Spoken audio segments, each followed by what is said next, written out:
lo dejamos para la app. El Mañanero. La referencia. Estamos de regreso en el Mañanero por la Bacana 105.7 y vamos a recibir a doña Ligia Pérez Peña, presidenta ejecutiva del CONANI, que está con nosotros. Buenos días. Gracias. Bienvenida. Gracias. Buen día, doña Ligia. ¿Cómo está usted? Buenos días. Muy bien, gracias a Dios. Y más de estar aquí con esta oportunidad que nos dan de llegar a la población dominicana, porque ustedes son muy vistos y escuchados. Para el que no sepa y el que no está escuchando tal vez en otro lado, ¿qué es el CONANI? Bueno, el CONANI es el Consejo Nacional para la Niñez y la Adolescencia. Es el órgano rector del sistema de protección de niñas, niños y adolescentes, de acuerdo con la ley 136-03, que establece la protección y los derechos fundamentales de la niñez y la adolescencia en nuestro país. Como muchos saben, no sé, ustedes los más jóvenes. Gracias. No sé si Gracias. Muy amable. Muy amable. No, pero que este programa es muy escuchado por muchos jóvenes. El CONANI lo fundó doña René Clan de Guzmán en el 1978, quien era la primera dama en ese momento del extinto presidente Antonio Guzmán Fernández. Después de muchos años fue nuestra primera dama. Sí, una primera dama realmente envidiable, doña René Clan de Guzmán, toda una dama, toda una figura. Y ella tuvo esa visión de proteger la niñez en momentos donde prácticamente en este país nadie pensaba en eso. Ella funda el CONANI para ir en auxilio de esa niñez desprotegida, vulnerable, desvalida de nuestros barrios y zonas rurales. Desde entonces el CONANI fue evolucionando y en el 2003, en el gobierno de don Hipólito Mejía, se promulgó la ley 136-03, que es la que les acabo de referir, que establece que el Consejo Nacional para la Niñez y la Adolescencia es el órgano rector del sistema de protección. ¿Esto qué significa? El sistema de protección está integrado por todas las instituciones gubernamentales y algunas no gubernamentales que trabajan el tema de niñez y adolescencia o que de una u otra manera inciden en la protección y el bienestar de la niñez y la adolescencia. Entiéndase, comenzamos por el Ministerio Público, encargado, ¿verdad?, la Procuraduría General de la República, que es la otra pata del sistema de protección. Está el Ministerio de Educación, por supuesto, que trabaja precisamente con niños, niñas y adolescentes y que tiene la obligación de velar por el bienestar, de garantizar el bienestar y la protección de esa niñez que está en los centros educativos públicos y privados.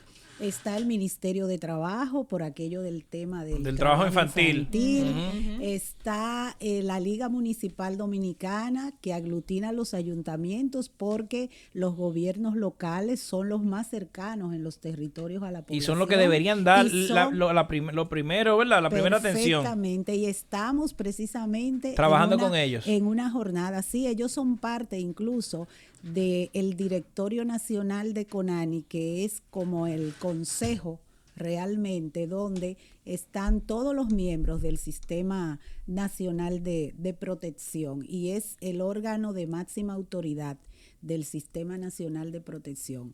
Y muchísimas instituciones que trabajan de una u otra forma, salud pública, lógico, naturalmente, el SNS, están también del lado de la sociedad civil, están los empresarios, están los sindicalistas también formando parte de ese sistema. Jimena tiene una pregunta. Sí, etcétera. me gustaría preguntarle, ya que tenemos la oportunidad de tenerla aquí en cabina, actualmente la República Dominicana está teniendo un gran reto con lo que son las infancias y las adolescencias, pero yo le quiero preguntar, actualmente, ¿qué usted considera que es lo que más amenaza a nuestros infantes y a nuestros adolescentes en el país?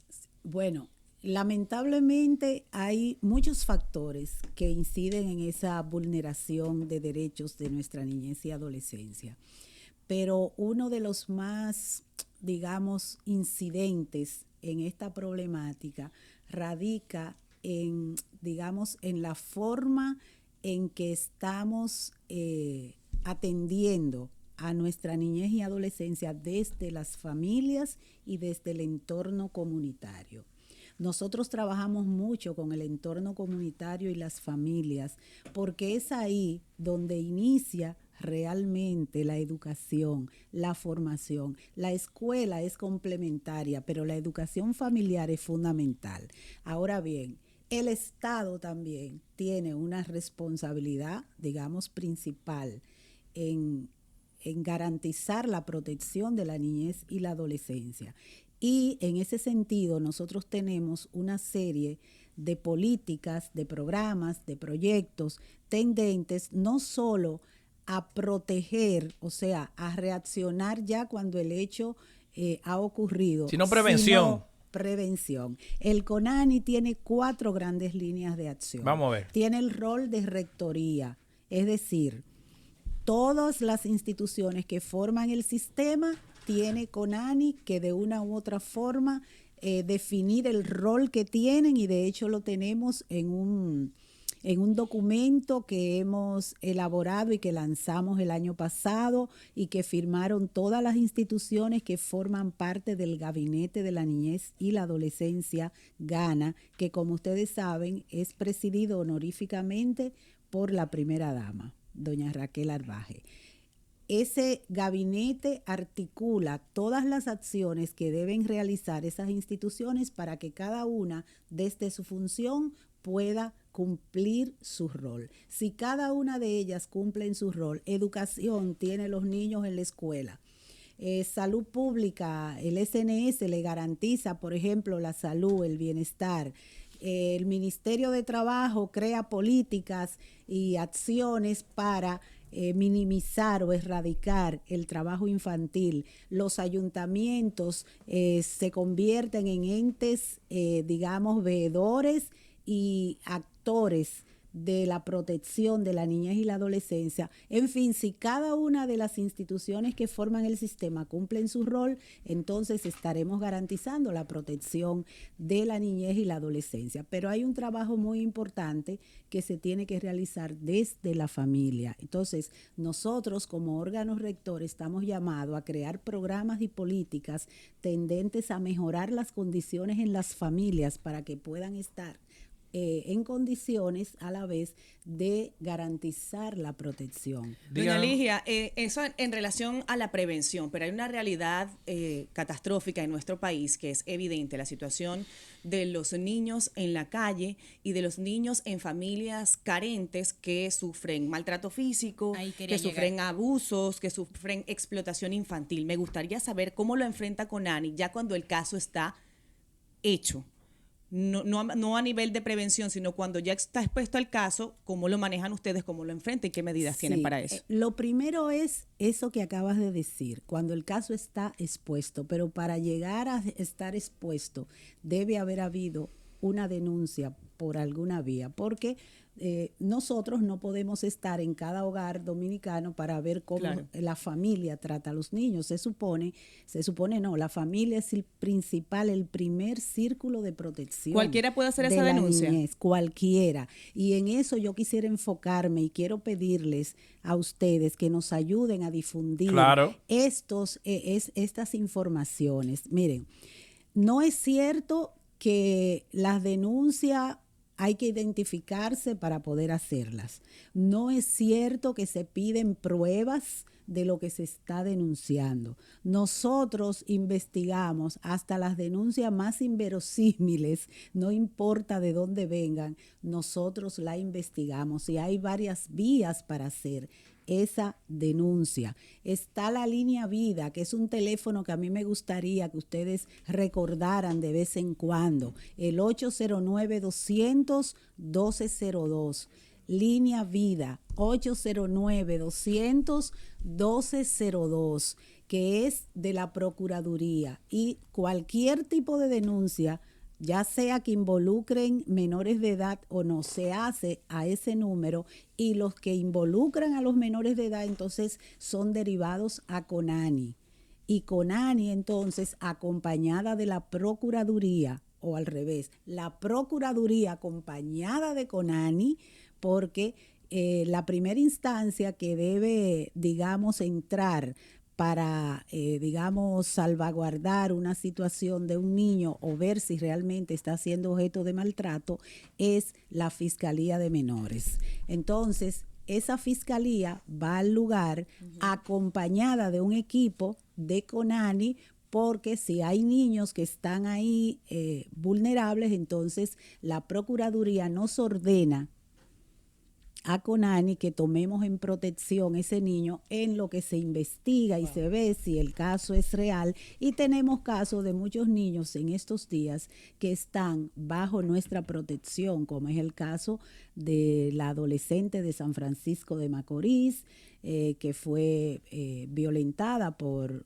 unos adolescentes, y hay también adultos involucrados.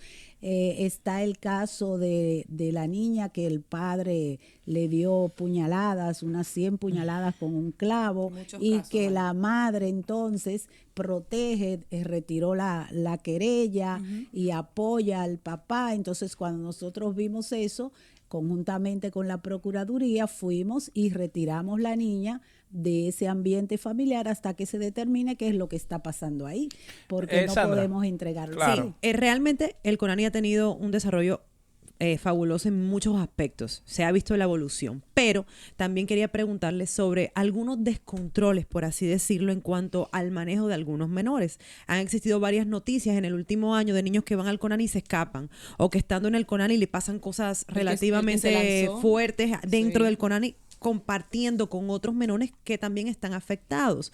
¿Cómo trabajan el número de niños y el control sobre cada niño que llega ahí para ser cuidado? Y en algunos casos vemos situaciones contrarias al hecho. Sí, me dan la oportunidad de aclarar.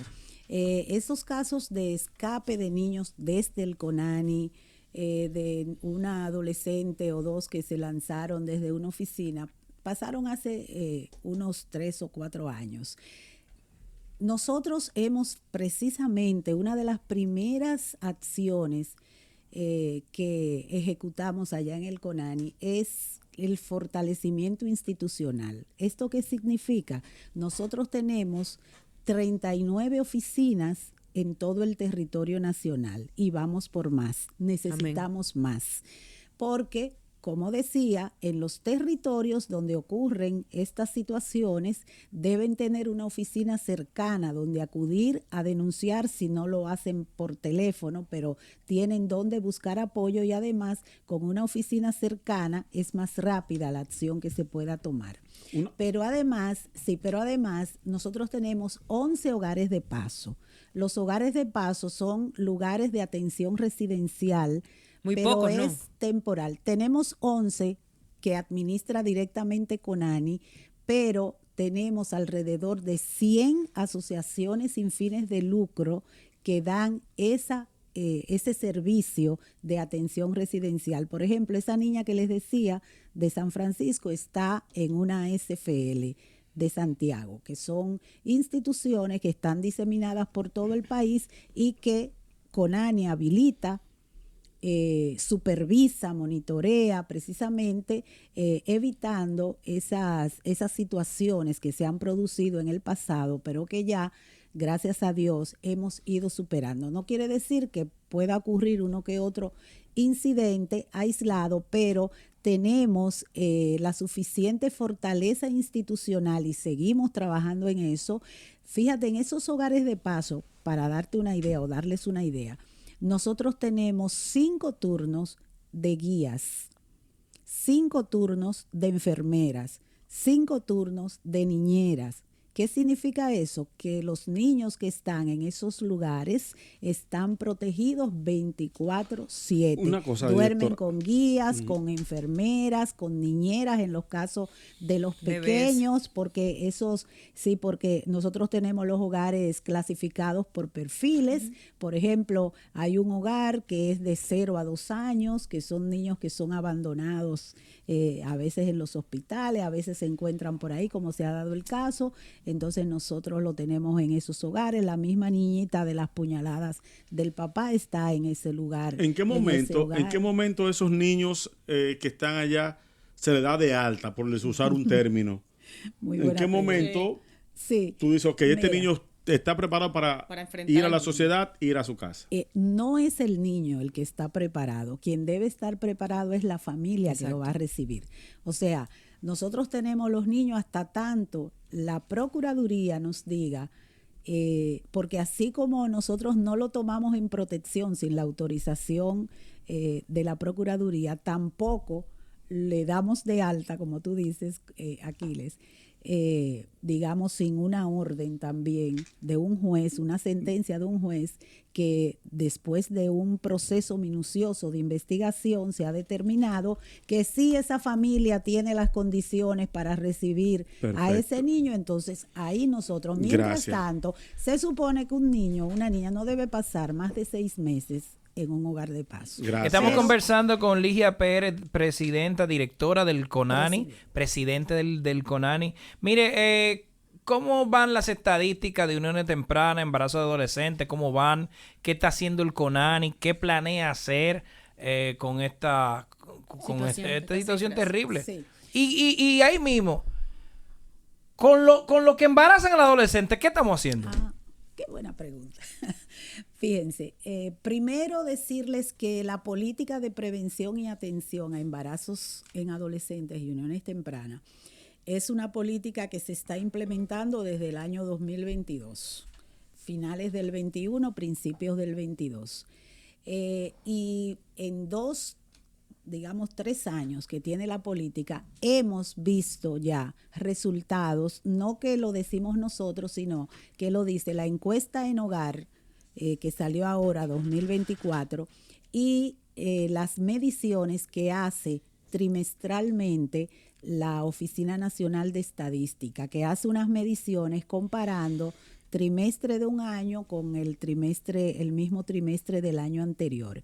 Y en todas las mediciones hemos observado una disminución sostenida, no quizás la que quisiéramos, no la que aspiramos, pero sí la que nos dice que estamos en el camino correcto con la implementación de esa política, que es una política producto del GANA, el Gabinete de la Niñez y la Adolescencia, y que ejecutamos a través de CONANI en coordinación con el Ministerio de Educación, con el Servicio Nacional de Salud, con la misma Procuraduría y con la mayoría de las instituciones, los ayuntamientos, etcétera, que forman parte del Sistema Nacional de Protección y que abarca incluso no solo orientación hacia los adolescentes, tanto hembras como varones, porque un embarazo en adolescente y una unión temprana es cuestión de 2.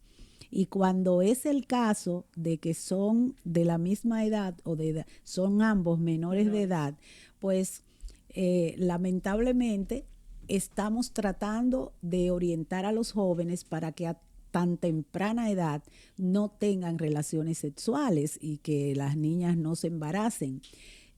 Pero cuando es un adulto, como tú dices, pues ya la Procuraduría General de la República, que es el brazo persecutor del sistema de protección, pues debe perseguir a esos infractores, porque el que seduce a una menor, independientemente que la embarace o no, está violando la ley, es un violador, así se considera en la ley, que recuerden que antes, cuando pasaba eso, el violador subsanaba ese hecho casándose con la menor. Se la llevaba. Se casaba con ella, y por eso en el 2021 el presidente Luis Abinader promulgó la ley que prohíbe el matrimonio infantil. Seducir una menor, usted se case o no con ella, es un delito y hay una consecuencia para ese delito.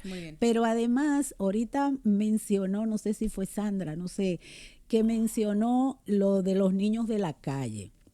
Nosotros tenemos un programa que es el modelo de intervención de niños, niñas y adolescentes en situación de calles, movilidad y peores formas de trabajo infantil. Y ese modelo aborda desde una perspectiva integral, holística, a ese menor que está en la calle, pero no es solo que lo aborda y lo lleva a su casa, sino que se trabaja con la familia, se trabaja con la comunidad para que ese menor no vuelva. Y si ahí entran, por ejemplo, instituciones del Estado como Supérate, como el Gabinete Social, porque si es una familia que tiene una situación económica muy deprimida y que por eso tiene que mandar su niño a la calle en vez de mandarlo a la escuela, entonces ahí se buscan las soluciones con esas instituciones para ayudar a esa familia y que de esa manera ese niño no vuelva a la calle. Pero además tenemos programas de crianza positiva, de habilidades para la vida, donde orientamos a los padres en cómo abordar, digamos, esta forma de los adolescentes que todos y todas en algún momento fuimos adolescentes y sabemos lo rebelde que nos ponemos, cómo abordar esas situaciones, cómo criar de manera positiva, y a los adolescentes en proyectos de vida para que entiendan que deben pensar en cómo van a ganarse la vida en un futuro en vez de estar embarazándose y teniendo uniones a destiempo, lo cual retrasa o aborta ese proyecto de vida. Entre otras cosas. Bueno, pues muchas gracias, doña Ligia. Vamos a seguir, otra invitación le haremos para que hablemos de los programas. Se quedaron muchas preguntas. Sí, muchas, y de mi parte muchas cosas que decir de lo que estamos haciendo en Conani. Bueno, pues la invitación está abierta. Pero yo quisiera, Bolívar, excúsame. No, tranquilo. Sí, no, pues yo sé que tú te llamas Bolívar, pues yo soy muy amiga de tu mamá. Ay, de doña Rosa, esa estrella. Rosa, un beso si me está viendo. Amén, claro que sí.